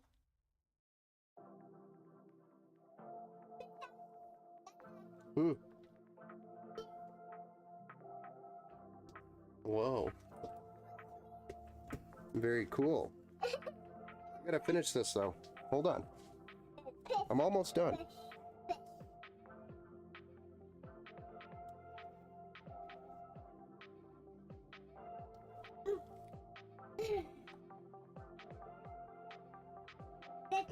Yes.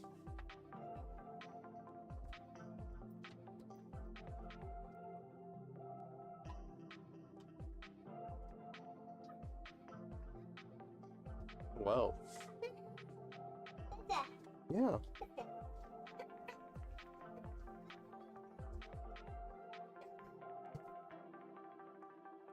Okay. Hold on, I gotta look at this right now and finish this. What are you doing? I'm building. Oh. Finish it. That's cool.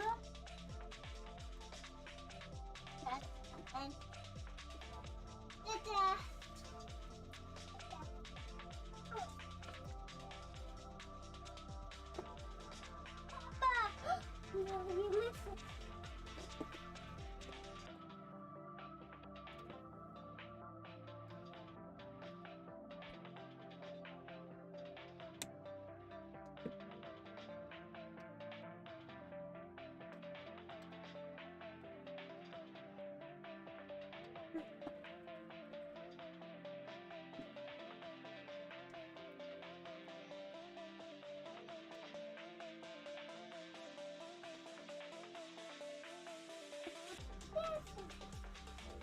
Not too shabby. I mean, I don't like to keep everything super tight, so because the next person that's probably going to be in this PC is probably going to be me. Yeah. Oh.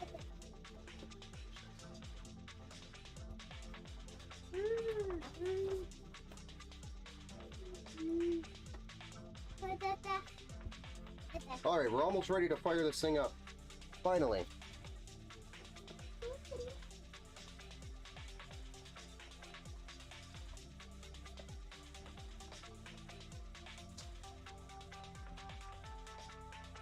Dada.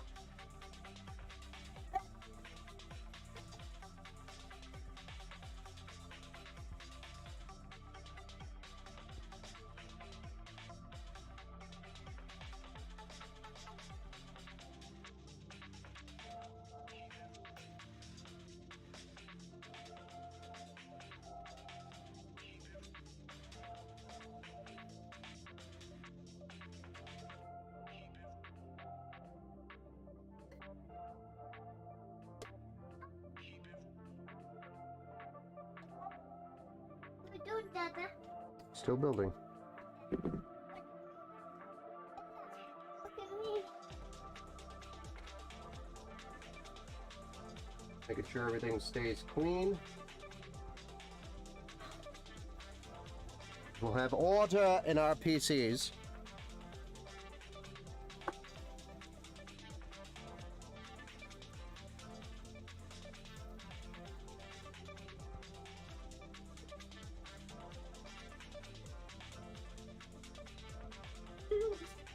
Thought there was a film on this side.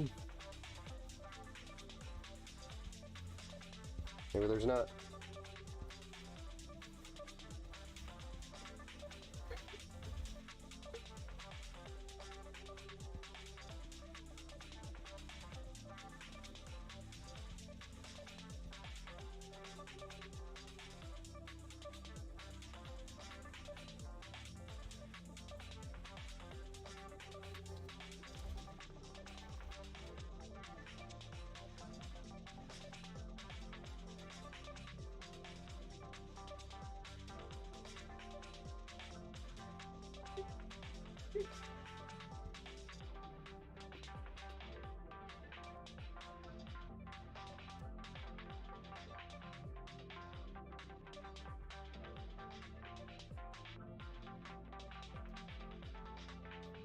Your next game is going to be Alan Wake 2. I love a game with a story. Yeah, so do I. So like Red Dead, I actually really like that game. It's just you get lost in that game way too late or way too much. Meaning if I play that, I will not get my work done. It's too addicting.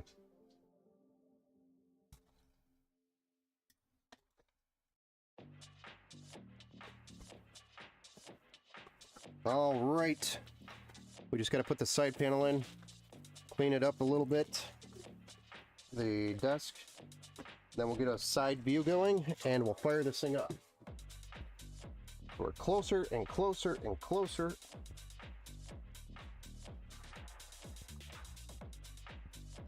And then that'll be probably where we're gonna end for the evening. Yeah, Red Dead is a great game. And you're playing The Last of Us right now. Nice. That one's also a good one. I didn't get to play that much though yet. I see a piece of styrofoam that got stuck in there. I don't know how, but it's in there. I'll have to go get it later.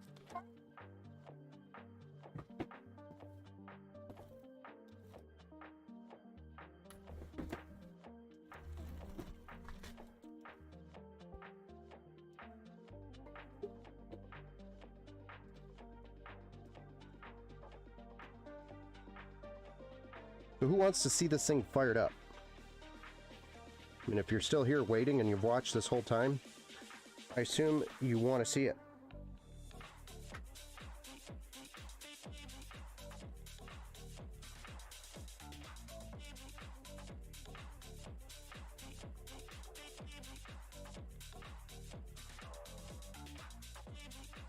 Whoa. Hey there, big boy. Dada. Yes.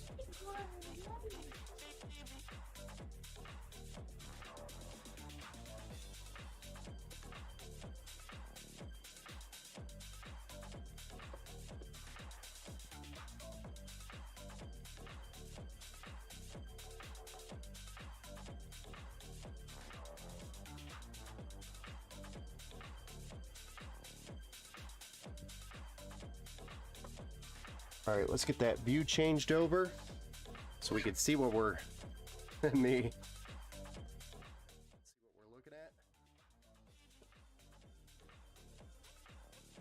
All right, let's push that power button and see what it looks like for the very, very first time.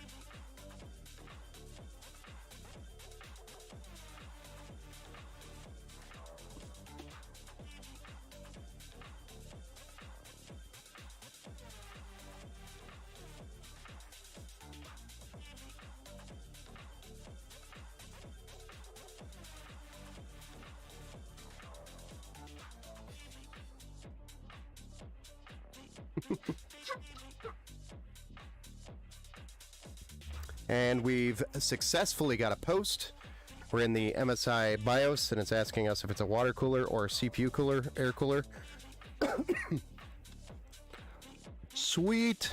I do have a capture card, though I'm not going to plug that in right now. What I don't like, though, is the RGB is kind of being blocked off by that cable, so I'll probably move that cable over the top of the card rather than down kind of on the side, so it's not blocking that. I think it'll be a little bit more aesthetically pleasing, but I mean, for the most part, it's got RGB all the way around. It's compact, and it looks filled out. All the fans are running, everything's RGBing. It's looking pretty good. We're posted, we just got to get Windows going.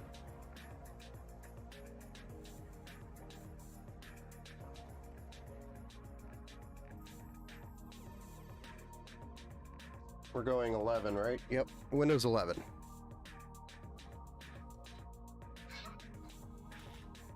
I still offer Windows 10, although I'm pushing people to 11 because Windows 10 is actually going to be at EOL end of life in 2025. I think it's currently its target. But they'll probably do what they kind of did with Windows 7, and they kicked that can down the road and just kept kicking the can down the road. And I think they've already done it once. What CPU are you using? This PC, for this customer, we are doing a Intel i5 2600K. In my personal PC, or my stream PC right now, it's a Ryzen 7 5700X. That's what I'm streaming on right now. But that's also paired with a 3070 Ti and 32 gigs of DDR4, as well as a 2 terabyte M.2 NVMe. I think I just went CL18 with the RAM, because I didn't need it for anything crazy. It's just handling a stream. But that is my PC right now. And I'm not overclocking it because I wanted stability over performance, because it doesn't have to be a performance rig. I did have another PC that was set up for my racing sim, and that's mostly what I played on. But I ended up just getting rid of all of that because I just haven't had the time to use it. And I'd rather get rid of it and sell it to somebody who can use it, and then try to get as much, I guess, value out of it as I can, so that I could throw it at a new PC when the time comes.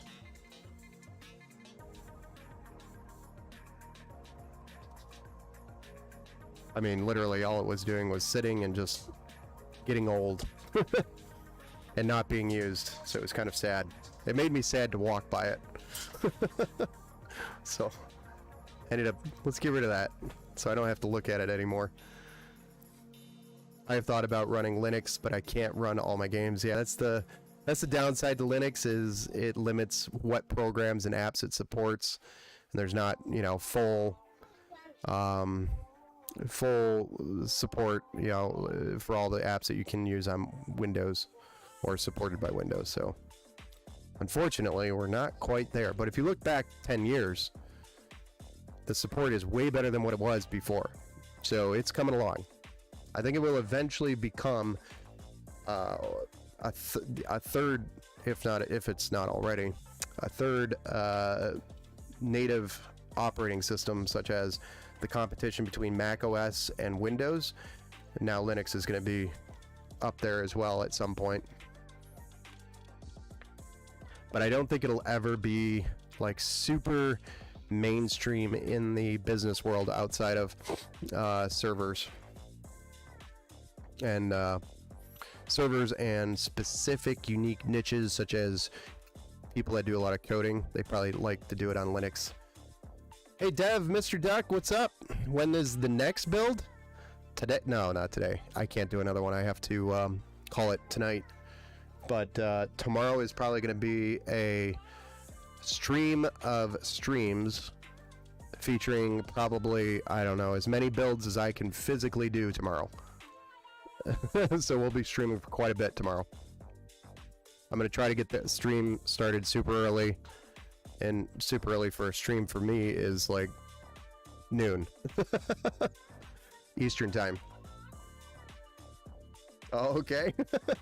Yeah, it's just, I've got a ton of builds, man. And every time I try to do a stream, I'm just hounded by all the logistics and the admin side of the business, and it's been slowing me down.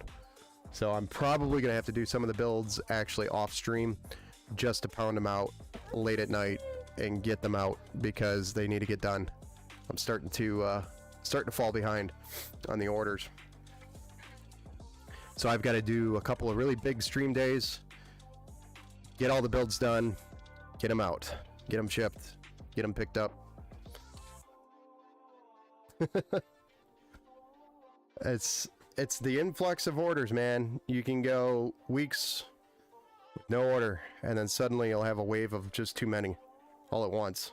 And I don't understand how it works that way. Never a consistent thing. It's consistently inconsistent. But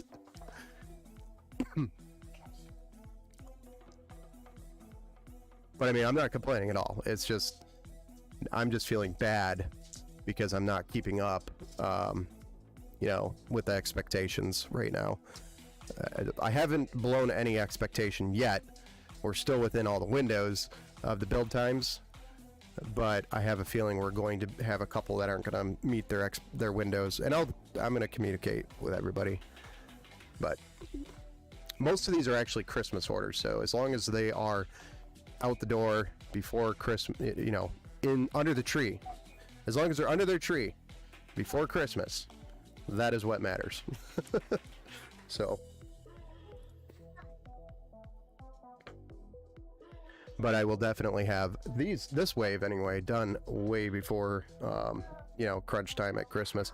I've had orders running right into you know, like 2 days before Christmas. Hey, can you have it build done? And it's like December 21st. Can you have a build done before Christmas? So I've had people literally here picking up 9 p.m. Christmas Eve, picking up their order because they submitted it so late. But I've never missed an order for Christmas. They've always been there. So I will do everything in my power to make that happen. I'm going to actually unplug the interwebs because it's Windows 11 and hit Shift F10. And then we're going to bypass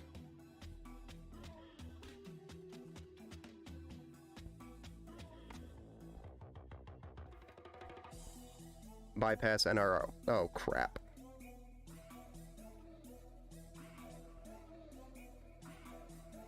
The out-of-box experience I'm bypassing so I can get the drivers and everything loaded up. Alright guys, I wanted to say thank you for everybody who hung out just to see this thing finished. I got it done, so now we got to go through the battle tested phase and get this thing packaged up and get it out. And then we'll move on to the next one. I will have a ton of builds. I'm going to be trying to do as many as I can tomorrow. So really, if you guys want to make up some challenges for me during the stream, that would be awesome. Join in and maybe make me build a PC like Gordon Ramsay's cooking. Talk like Gordon Ramsay's cooking while building a PC, something like that. I don't know. Thanks for the stream. No problem. Come back tomorrow. I'll be on tomorrow and we'll be building some more. We'll have some fun with it. We'll see how many I can actually get through. Because I've got How many? 1, 2, 3, 4, 5, 6, 7, 8, 9, 10, 11. I think I've got 12 back there right now that's ready to go, Dada. ready to build. Dada. So, Dada. Dada. all right, guys, have a good night, guy. I'll see you tomorrow on the next stream, and hopefully I'll survive tomorrow as well. Thanks, guys.